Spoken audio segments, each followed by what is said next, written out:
ጤና ይስጥልኝ 7 ሰዓት ሆኗል። ይህ ኢትዮጵያ ብሮድካስቲንግ ኮርፖሬሽን የብዛነትና የዳሴ ድምጽ ነው። ከሰዓቱ ዜናዎች ጋር አንተነህ ደግፌ ነኝ። በቅድሚያም አበይት ነጥቦችን ነው። ህዝባዊ ወያኔ ሓርነት ትግራይ ህወሓት በጥልቅ መታደሱ ህዝብ የሚያነሳውን ጥያቄ ለመመለስና የመልካም አስተዳደር ችግሮች ለመፍታት እንደሚያግዘው የድርጅቱ ምክትል ሊቀመንበር ዶክተር ደብረጽዮን ገብረሚካኤል ተናገሩ። በአካባቢያቸው ያሉ ኢንዱስትሪዎች የስራ ዕድል ከመፍጠር ባለፈ ተጨማሪ እውቀት እንዳስገኘላቸው የዱከም ከተማ ወጣቶች ገለጹ። አብራችሁ ህዝባዊ ወያኔ ሓርነት ትግራይ ህወሓት በጥልቅ መታደሱ ህዝብ የሚያነሳውን ጥያቄ ለመመለስና የመልካም አስተዳደር ችግሮችን ለመፍታት እንደሚያግዘው የድርጅቱ ምክትል ሊቀመንበር ዶክተር ደብረጽዮን ገብረሚካኤል ተናገሩ። ከክልሉ ውጭ ያሉ የድርጅቱ መካከለኛና ጀማሪ አመራሮች ግምገማም አካሂደዋል። ዝርዝሩን አባዲ ወይና ያዘጋጅቶታል። ብሩክ ያሬድ ያቀርበዋል። ህወሓት ከትግራይ ክልል ውጭ ከሚገኙ በመካከለኛና ጀማሪ አመራሮች ደረጃ ላለፉት 5 ቀናት የጥልቅ ተሃድሶ መድረክ በአዲስ አበባ አካሂዷል።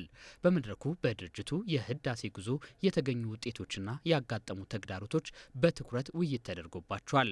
ከዚህ በመነሳትም ቀጣይ አቅጣጫዎች ላይ ተወያይቶ የጋራ ውሳኔም ተላልፏል። በመድረኩም አጠቃላይ የተገኙት የድርጅቱ ምክትል ሊቀመንበር ዶክተር ደብረጽዮን ገብረሚካኤል ህዝብን ለማገልገል በሚቻልበት ደረጃ ራስን ለመፈተሽ መድረኩ ትልቅ ሚና እንደነበረው ገልጸዋል። ይህ የተሃድሶ ጉዞም ህብረተሰቡን ባሳተፈ መልኩ እንደሚቀጥልም ነው ያስታወቁት። ስራ አስፈጻሚ ያየው ወደ ማዕከላዊ ኮሚቴ ያቀረበ ጨምር የምትደግፈው የምትቀበለው ተባለ። ከዛ ወደ ከፍተኛ አመራር አሁን ወደ እንትን ወረድ። ይሄ ደግሞ ወደ ህዝብ እናቀርበው እንደ ድርጅት ሆነን ማለት ነው። አመራሩም የራሱ ግምገማ የድርጅቱንም ይዞ ህዝቡ በሐሳብን ገለጽልን ይባላል። ለህዝቡም ድርጅቱን እንዲገመግም እናደርገዋለን። ዝም ብሎ የመልካም አስተዳደር የምናምን አጀንዳ አይደለም የምናቀርበው። በድርጅት ላይ ያለህን ቅሬታም ሐሳብም በገመገም ነው የሚጨመር ያላየ ነው የሚባለው። ስለዚህ ተጨማሪ ይሄም ጥልቀት ማለት ከድርጅት ማቀፍ ወጥቶ ወደ ህዝብ እሱን መቋጫው። በጥልቅ ተሃድሶ ግምገማ ችግር ያለባቸው አካላት ካሉ በየደረጃው ድርጅቱ እርምጃ መውሰዱን የሚቀጥል ቢሆንም የተሃድሶ ዓላማ ግን የአመለካከት ለውጥ ማምጣት ነው ብለዋል። ከእርምጃ ጋር ቀጥታ አይገናኝም። እርምጃ የሚመጣው ከጉድለትና ከጥፋት ነው። በተሰሩ ጥፋቶች ላይ ተጠያቂነት። ስለዚህ ጥልቅ መታደስ ማለት አይደለም የራሱ ማለት ምን ጊዜም እንትን መኖር አለበት። ጥፋቶች ካሉ ፖለቲካሊም ትጠየቃለህ፣ አስተዳደራዊ እርምጃም አለ፣ ህጋዊ እርምጃ መውሰድ ትችላለህ ማለት ነው። ስለዚህ ወደዛ ደረጃ የሚያስወስድ ካለህ ነው። እሱ ግን እንዳልነው የግድ በጥልቀት መታደስ ማለት አይደለም። በጥልቅ መታደስ ግን አመለካከት ነው በዋናነት በአመለካከት መታደስ ጥልቀት ያለው አረዳድ እና ደግሞ ውሳኔ። ስለዚህ ለይተን ነው ማየት ያለብን። በመድረኩ የተሳተፉ የድርጅቱ አባላትም በቀጣይ ህዝብን ለማገልገል ያላቸውን ቁርጠኝነት ገልጸዋል። ህዝቡ የሚፈልገው በአፍ የሚነገር ሳይሆን በተግባር እዛ ስራ ላይ ሄደን የሚመዘን ኢቫሉዌት የሚደረግ ስራ ከኛ እንደሚጠብቅ የምንቀመጥበት ወንበርም ለራሳችን ለግል ጥቅማችን ሳይሆን ለህዝብ ወገንተኝነት የቆምን በመሆናችን በአገልጋይነት መንፈስ መታገል እንዳለብን ነው መድረኩ ላይ መስማማት ላይ የደረስ ነው። ስርዓት እንደ ስርዓት ሊቀጥል ከሆነ ሁሉም አመራርም ይሁን ታችም ይሁን መካከለኛውም ይሁን ያለው ለህዝብ አገልጋይነት እንዲቆም፣ ለህዝብ ዋስትና፣ ለህዝብ ሰላም፣ ለህዝብ ተአማኝ ሆኖ እንዲሰራ እኔም በአቅሜ በምሰራው መስሪያ ቤት በማገለግለው ለህብረተሰቡ የሚጠበቅብኝንም ይሄ ነው። በላ በኩል ኦህዴድ የህዝብ አገልጋይነት ስሜት የተላበሰ አመራር ለመፍጠር በትኩረት እንደሚሰራ በሐረሪ ክልል የኦህዴድ ሰብሳቢና የክልሉ ምክትል ርዕሰ መስተዳድር አቶ ሐምዛ መሐመድ ተናገሩ። በሐረሪ ክልል የሚገኙ የኦህዴድ መካከለኛ አመራር አካላት የታድሶ መድረክ ተካሂዷል። የሐረሪ ክልል መንግስት ኮሚኒኬሽን የላከውን ዘገባ መለሳም ያቀርበዋል። የሐረሪ ክልል በ15 ዓመታት ጉዞ ውስጥ በልማት በመልካም አስተዳደርና በዲሞክራሲ ስርዓት ግንባታ ረገድ አመርቂ አፈጻጸሞች ቢገኙም በየደረጃው ያሉት ውስንነት የችግሮቹ ተጠያቂ አካላትን ለመለየት የሚያስችል ስብሰባ አካሂዷል። በሐረሪ ክልል የኦህዴድ ጽህፈት ቤት ሰብሳቢና የክልሉ ምክትል ርዕሰ መስተዳደር አቶ ሐምዛ መሐመድ ድርጅቱ ከነበረበት ችግር ለመውጣት የወከለውን ህብረተሰብ የበለጠ ለማገልገል ተጨማሪ አቅም ለማግኘት እንደሚረዳ ተናግረዋል። የህዝብ ማገልገያ ነው እንጂ ለመገልገያ ስላልሆነ ስልጣንን ለህዝብ ጥቅም ያማዋልና ለህዝብ አገልጋይነት መንፈስ ኃላፊነቱን መወጣት ስላለባቸው የሚጠበቅባቸው ባሉበት ደረጃ ሁሉ ባሉበት ቦታ ሁሉ ህዝብን በማስቀደም የድርጅትን ዓላማና የድርጅትን ተልዕኮ ማሳካት አለባቸው። የጥልቅ ተሃድሶ ግምገማውም የመልካም አስተዳደር ችግርን፣ የኪራይ ሰብሳቢነት አስተሳሰብ እና አክራሪነትን ለመታገል የሚያስችል አቅም በመፍጠር ቁርጠኛ የህዝብ አገልጋይ ለመገንባት የሚረዳ ነው ብለዋል። በቀጣይም ህብረተሰቡን የተሃድሶ አካል በማድረግ ካጋጠሙ ችግሮች በመውጣት ወደ ለውጥ መስመር ለመመለስ እየተሰራ መሆኑን ጠቁመዋል። ድርጅት አመራርና አባላት ብቻ በመታደስ የሚቆም ሳይሆን ህብረተሰቡ የተሃድሶ አካል መሆን አለበት። ህብረተሰቡ የተሃድሶ አካል ከሆነ ይህንን የገጠመንን ችግር በፍጥነት ልንወጣና ወደ ነበርንበት ቦታ ላይ ተመልሰን ወደ ነበርንበት መስመር ተመልሰን በህዝብ አገልጋይነት መንፈስ ልማታችንን ማስቀጠል እንችላለን። የህብረተሰቡ ፍላጎትና የመንግስት አገልግሎት ያለመጣጣም ጨምሮ አንዳንድ የድርጅቱ አመራሮች የሚፈለገውን አገልግሎት መስጠት ባለመቻላቸው ሲታዩ የነበሩ ችግሮችን ለማስወገድ እንደሚሰሩ በጉባኤው የተሳተፉ አመራሮችም ተናግረዋል። ከህዝብ ጋር የህዝብን ተጠቃሚነትን አስቀድሞ ከህዝብ ጋር ሆኖ የመልካም አስተዳደር ችግሮች እየተቀረፉ ወደ ተሻለ ወደ መካከለኛ ገቢ ካላቸው አገራት ጋር ለማሰለፍ ህዝባችንን ማየት አለብን። ያሉትን ችግሮቻችን መቀረፍ አለባቸው። ልማታዊ ሆነን የህዝቡንም ጥያቄ ትኩረት ሰጠን ትንሽ ትልቅ ሳንል ማለት ነው ለመፍታት ነው እንግዲህ ቃል የገባ ነው። በአካባቢያቸው ያሉ ኢንዱስትሪዎች የስራ ዕድል ከመፍጠር ባለፈ ተጨማሪ እውቀት እንዳስገኘላቸው የዱከም ከተማ ወጣቶች ገለጹ። በከተማዋ 550 የሚጠጉ ፋብሪካዎች ለ30 ሺህ ወጣቶች የስራ ዕድል ፈጥረዋል። ለዝርዝሩ ብርሃን ያየው። በዱከም ከተማ 550 የሚጠጉ ፋብሪካዎች በጨርቃ ጨርቅና አልባሳት፣ በአግሮ ፕሮሰሲንግ፣ በአውቶሞቲቭ፣ በኬሚካልና ኢንዱስትሪ ዘርፎች ተሰማርተዋል። አብዛኞቹ ፋብሪካዎች የውጭ ገበያ ላይ ትኩረታቸውን አድርገው ይንቀሳቀሳሉ። ፋብሪካዎቹ በዱከምና አካባቢዋ ለሚገኙ 30 ሺህ ለሚደርሱ ዜጎችም የስራ ዕድል ፈጥረዋል። ወጣቶቹ በአካባቢያቸው የሰፈነውን ሰላም ከማስጠበቅ ባለፈ የገቢና ሙያዊ ክህሎት እድገት እያሳዩ መሆኑን ተናግረዋል። እኔ እዚህ ካምፓኒ መስራት ከጀመርኩ ቆይቻለሁ። የተለወጥኩበትም ነገር አለኝ። በጣም ቆንጆ ስራ ነው ብዬ ነው የምገምተው። ምክንያቱም እዚህ ኢንዱስትሪ ውስጥ ስራ ብዙ መዋል ለምቻለሁ፣ ብዙ ራሴን ያሻሻልኩበት ብዙ ሁኔታ አለ። ህይወት ላይ ጥሩ ልምድ አግኝቻለሁ። ከብሩ ይልቅ ጥሩ ልምድ አግኝቻለሁ ብዬ ነው የማስበው። ስለ ስራ፣ ስለ ማኔጅመንት ብዙ ነገር አስተምሮኛል ብዬ ነው የማስበው። የተለያዩ ምርቶችን ወደ ውጭ ከሚልኩ ኩባንያዎች መካከል አንዱ የሆነው ሁጂያን ኩባንያም ባለፉት ወራት ምርቱን ሳያቋርጥ ወደ ውጭ ገበያ እየላከ ነው። እዚህ ካምፓኒ ውስጥ እየተሰራ ያለው እንዳለ በአጠቃላይ ጫማ ነው፣ የሴቶች ጫማ ነው የሚሰራው እና እንዳለ ምርቱ ወደ አሜሪካ ነው፣ ወደ ውጭ ነው ኤክስፖርት የሚደረገው። በቀን ውስጥ አንዱ ላይ ብቻ 2000 ፔር ማስራት ይችላል በአጠቃላይ ማለት ነው። በኢንዱስትሪ ዞኑ ሁሉም አካላት ለስራና ለሰላም በቅንጅት እንደሚሰሩም ተመልክቷል። ብዙ አይነት ሰው ነው ያለው። ቢያንስ እዚህ ቤት ውስጥ አሁን 1400 ምናምን ሰራተኞች አሉ እና ወደ 100 ሱፐርቫይዝ የሚያደርጉ ሱፐርቫይዘሮች አሉ እና ሁልጊዜ የሆነ ችግር በሚፈጠርበት ሰዓት ልጆቹን ይሰበስባል። ልጆቹን ሰብስቦ ሚቲንግ ያደርጋል። ያለውን ችግር እንዲህ አይነት ችግር አለ፣ ይህን ችግር ደግሞ መቅረፍ የምንችለው እንዲህ አግተን ነው እያለ ያስተምራል በመማማር ፕላስ ደግሞ ቻይናዎችም አሉ እንደዛው ስኪልን ቴክኖሎጂውን የሚያስተምሩን ማለት ነው። ከነሱ ጋር አንድ ላይ በሆነ ጥሩ በሆነ ኮኦፕሬሽን ነው ስራ እየተሰራ ያለው ማለት ነው። በማኔጅመንት ደረጃና በጸጥታ በዙሪያው ሙሉ በሙሉ ኢንዱስትሪ ዞኑ ጸጥታ አካላት ጋር በየ2 ሳምንቱ የስራ ግምገማ አለን።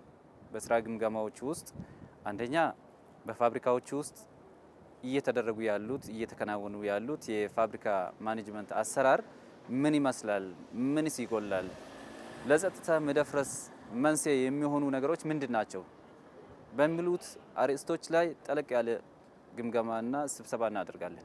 የዱከም ከተማ አስተዳደር ከንቲባ አቶ ለገሰ ነገው በከተማዋና ዙሪያ ያሉ ኢንዱስትሪዎች የወጣቶችን ተጠቃሚነት ያረጋገጡም ብለዋቸዋል።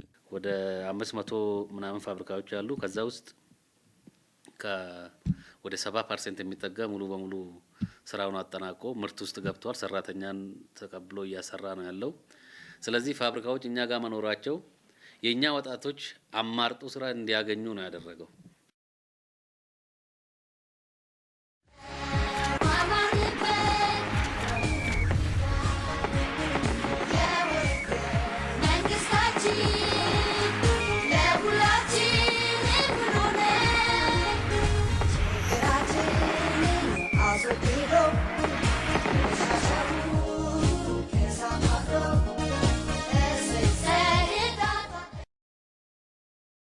ስለሆነ ህገ መንግስቱ ደስ ብሎናል። በራሳችን መክፈቻ ቋንቋ እንድንማር፣ በራሳችን ቋንቋ እንድንነጋገር፣ በራሳችን ቋንቋ እንድናመልክ ይህ ሁሉ ያስገኘልን የዛሬው ቀን ስለሆነ ለኛ ለጋምቤላዎች በተለይ እንደ ትልቅ ልደት ቀን ብለን ነው የምንቆጥረው።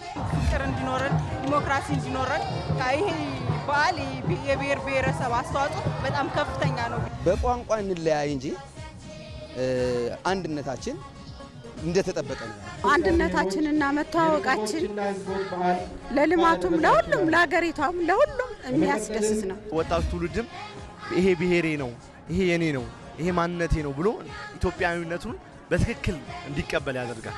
ለልማት ለብልጽግናና ለጋራ እድገት እጅ ለእጅ ተያይዘን ወደፊት እንደዚሁ አገራችን እናለማለን።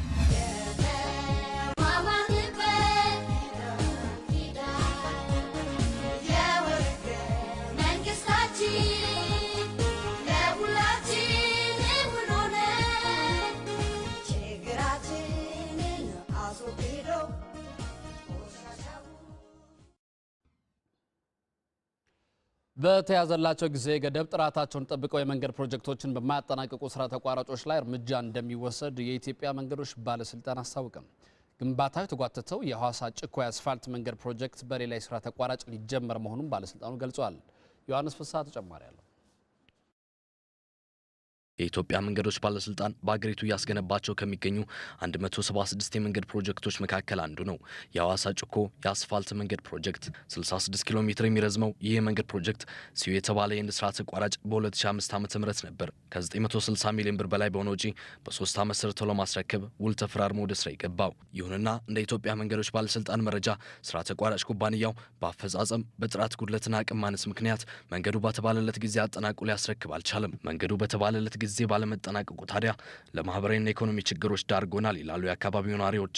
በፊት ከነበረበት ደረጃ ውጪ ሆኖ ብዙ እንግልትና ህፃናት የያዘ ሽማግሌ የሆነ አሮግት የታመመ በመውለድ ላይ በመንገድ ላይ ወልዶ ግማሹ ህይወቱን እስከሚያጣበት ድረስ የደረሰበት ጊዜ አለ። በዚህ በመንገድ ብልሽቱ ምክንያት ተቀዳዳ ጨርቅ ላይ ሚጣፍ እንደሚደረግ መንገዱ ወጥ ሳይሆን የተነጠፈ በኒጣፍ ብቻ ልክ ጨርቁ እየቀጣጠሉ የሄዱበት መንገድ ነው። ስለዚህ ቅር የተሰኘን ይህ ላይ ቆይተናል።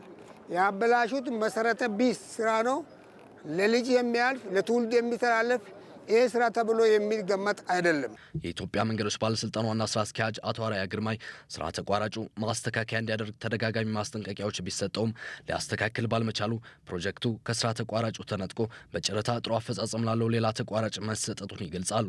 ውል ካቋረጥን በኋላ የኤስኢደብሊው ውል ካቋረጥን በኋላ ኢሚዲየትሊ አዲስ ኮንትራክተር ቅጥር ነው የጀመርነው። ይሄ ፕሮጀክት እጅግ በጣም እርጀንት ፕሮጀክት ስለሆነ ወደ ኬንያ የሚያገናኝ በጣም ክሪቲካል ፕሮጀክት ስለሆነ የዚህ ፕሮጀክት አስቸኳይነት ግምት ውስጥ በማስገባት የካምፕ ርክክብ አልቀዋል። የሰው ኃይል ሞቢላይዜሽን እየጨረሰን ያለው በአጭር ጊዜ ውስጥ ይሄን ስራ ይጀምራል ብለን ነው ኢንስትራክሽን የሰጠነው። በቀጣይ ባለስልጣን መስሪያ ቤቱ ያስገነባቸው የሚገኙ ሌሎች የመንገድ ፕሮጀክቶች በተባለላቸው ጊዜ ጥራታቸውን ጠብቀው እንዲገነቡና በጊዜያቸው አጠናቀው የሚያስረክቡ ስራ ተቋራጮች ላይም እርምጃ ለመውሰድ እየተሰራ መሆኑን ዋና ስራ አስኪያጁ ተናግረዋል። በጊዜያቸው የሚጠናቀቁ አሉ። በዚሁም ልክ ደግሞ እጅግ የተጓተተ ጊዜም የሚወስዱ ፕሮጀክቶች አሉ። ሌላው የጥራት ችግር ነው። አንዳንድ ፕሮጀክቶች ላይ የጥራት ግድፈቶችም እያጋጠሙ ነው ያሉት። ስለዚህ አምናም ጀምረናል 28 ፕሮጀክቶች የሚዘገዩ ፕሮጀክቶችን ለማቋረጥ አንዱ ይሄ ነው። የጥራት የፕሮጀክት መዘግየት መታገስ አንችልም ነው። ስለዚህ እነዚህ አይነት ግድፈት ያለባቸው ሁላችን እያቋረጥን ያለው፣ ዋናው ግን ቁጥጥር ነው። የኮንትራት ማስተዳደር አቅማችንን ማዳበር ነው። ይህን እያደረግን ያለው። ተጀምሮ የተቋረጠውን የሐዋሳ ጭኮ አስፋልት ፕሮጀክት አሁን በአዲስ መልክ ለመስራት ውል የተፈራረመው የቻይናው ሳይኖ ሃይድሮ ኮርፖሬሽን የመንገድ ፕሮጀክቱ ስራ አስኪያጅ ቲያን ሆንጂዩን መንገዱ ከሚሰጠው ትልቅ ጥቅም አንጻር በተያዘለት ጊዜ ገደብ በ2 ዓመት ለመጨረስ እንደሚሰሩ አስታውቀዋል። መንገዱ በሀገሪቱ ኢኮኖሚያዊ እንቅስቃሴ ውስጥ ያለውን ጠቀሜታ እንገነዘባለን። እኛም በውላችን መሰረት ግንባታውን ለመጀመርና በጊዜው አጠናቀን ለማስረከብ ዝግጁ ነን። ይህንን የመንገድ ፕሮጀክት እንደገና በአዲስ መልክ ለመስራት ከ965 ሚሊዮን ብር በላይ ወጪ ይሆናል። ቀደም ብሎ ግንባታውን ሲያከናውን የነበረው የህንዱሲው ስራ ተቋራጭ የመንገዱን ግንባታ 33 በመቶውን ያጠናቀቀ ሲሆን ለዚህም 234 ሚሊዮን ብር ወስዷል። ኢትዮጵያ ከጎረቤት ሀገር ኬንያ ጋር ለምታደርገው ከፍተኛ የንግድ ልውውጥ የሐዋሳ ጩኮ መንገድ ከፍተኛ አስተዋጽኦ ያበረክታል። መንገዱ በሌላ አዲስ ስራ ተቋራጭ በቅርቡ የሚጀምር ሲሆን መንገዱ ሙሉ በሙሉ ሲጠናቀቅ ደግሞ በሁለቱ ሀገራት መካከል ያለውን የንግድ ልውውጥ እንዲሳለጥ ያደርገዋል ተብሎ ይጠበቃል። እንቅስቃሴ የሐዋሳ ጩኮ መንገድ ከፍተኛ አስተዋጽኦ ያበረክታል።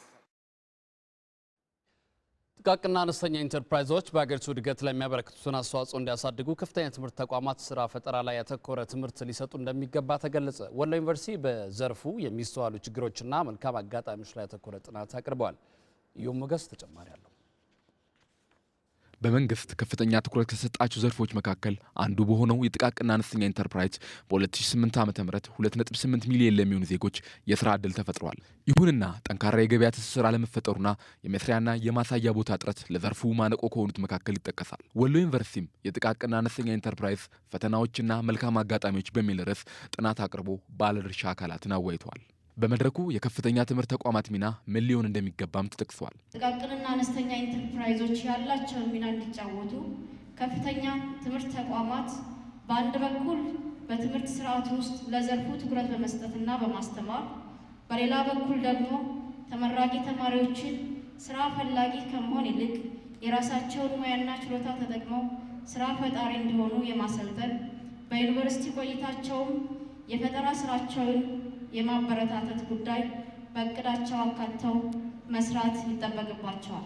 በሀገሪቱ ያልተነካ የገበያ ፍላጎት መኖርና በመንግስት ለጥቃቅንና አነስተኛ ኢንተርፕራይዝ ልማት ትኩረት መሰጠቱ ለዘርፉ መልካም አጋጣሚዎች እንደሆኑ በጥናቱ ተጠቁሟል። በምናይበት ጊዜ መሰረታዊ የጥቃቅንና አነስተኛ ችግሮች የማምረቻና የመሸጫ ቦታ ችግር ነው። ይሄ ችግር በተለይ በመሸጫ ቦታ ወይም በማሳያ ቦታዎች ላይ ግዝፎ ይታያል። የመድረኩ ተሳታፊዎችም በዘርፉ ይስተዋላሉ ያላቸውን ፈተናዎች ጠቅሰዋል። ቴክኖሎጂዎች አንዳንዴ አትጠቀሙም እንባላለን። ቴክኖሎጂዎችን ለመጠቀም ቴክኖሎጂ በራሱ ብዙ ገንዘብን ይጠይቃል።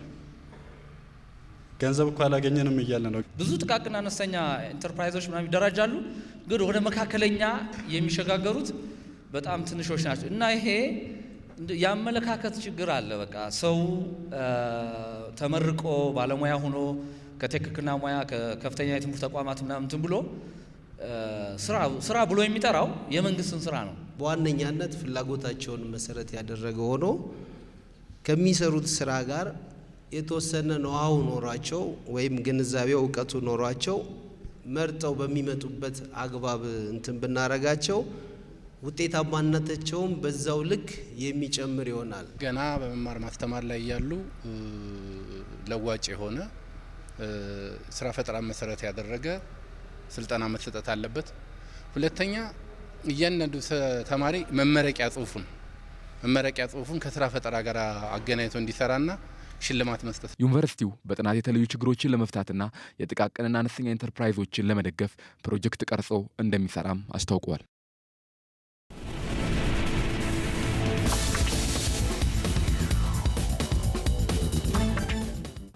የኢፌዴሪ ሕገ መንግስት ለዜጎች ካጎናጸፋቸው ልዩ መብቶች አንዱ በቋንቋ መዳኘት ነው። ለመሆኑ በቋንቋ መዳኘታቸው ምን ጥቅም አስገኝቶላቸዋል?